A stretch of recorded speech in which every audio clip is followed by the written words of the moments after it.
القائمين على الحزب والحفله النهارده، عرف نفسك الاول؟ قدامك فتحي يا باشا.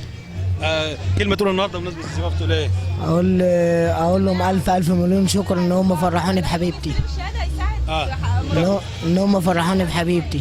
طيب وطبعا النهارده مبسوط انت من الحفله طبعا؟ ده شيء اكيد. تقول ايه بقى القائمين على الحفله تقول لهم ايه؟ اقول لهم الف الف شكر. طيب تقول ايه بقى النهارده بمناسبه الزفاف تقول ايه؟ اقول الحمد لله. طب انت شعورك ايه بقى النهارده بقى بالزفاف الجماعي النهارده؟ دوري حلو. طيب شكرا. طب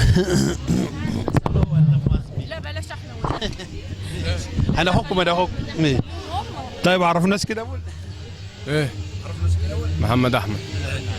شعورك النهارده وانتوا في زفاف الجماعه النهارده؟ لا طبعا فرحانين طبعا قوي، احنا بنشكر الساده المسؤولين والله قوي، نشكر السيد الرئيس طبعا عبد الفتاح السيسي، ونشكر سياده المحافظ ونشكر المسؤولين ان شاء الله كده، ربنا كده اللي يخليهم. تقول للقائمين على الحفل تقول ايه للقائمين على الحفل؟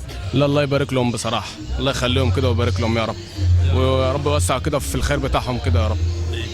طيب كلمه تقول ايه بمناسبه الزفاف تقول ايه النهارده برضه؟ والله شكرا على اللي هم بيعملوه لينا. بس طيب عرف نفسك كده. سمير صبري. كلمه تقول النهارده بمناسبه الزفاف الجماعي تقول ايه النهارده؟ نشكر كل الناس اللي وقفت في الموضوع ده، وبالذات الرئيس وسياده المحافظ طبعا. طب انت شايف انها بادره جميله؟